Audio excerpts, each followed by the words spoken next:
অল্প কিছু ভাই আছে জানি, তাদের কথা আলাদা। এটা প্রথম কাজ সেটা করেছে, আপনাকে আপনার জীবনের উদ্দেশ্য থেকে সরিয়ে দিয়েছে। আমি 100% নিশ্চিতভাবে বলতে পারি, আপনি যে যুবককে জিজ্ঞাসা করবেন যে বাবা তোমার জীবনের উদ্দেশ্য কি, কেউই বলবে না আমার জীবনের উদ্দেশ্য জান্নাত। চ্যালেঞ্জ করলাম, আমি জিজ্ঞাসা করে দেখি, কোনো যুবক বলবে না আমার জীবনের উদ্দেশ্য জান্নাত, বলবে না। তার জীবনের উদ্দেশ্য চাকরি, অথবা একটা অ্যাফেয়ার, অথবা পলিটিক্যাল পাওয়ার, অথবা স্ট্যাটাস, অথবা জমি বাড়ি অথবা গাড়ি।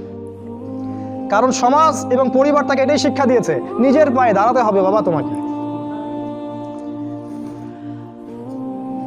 তো প্রথম যে কাজটা তারা করেছে সেটা হলো তারা আপনাকে আপনার জীবনের উদ্দেশ্য থেকে সরিয়ে দিয়েছে। 2 নাম্বার কাজ তারা যেটা করেছে সেটা হলো যে আপনার শারীরিক শক্তিটাকে তারা নষ্ট করেছে। প্রথমত, এখনকার যুবকদের শারীরিক শক্তি আর আমাদের চাচাদের শারীরিক শক্তির মধ্যে আকাশ পাতাল পার্থক্য আছে।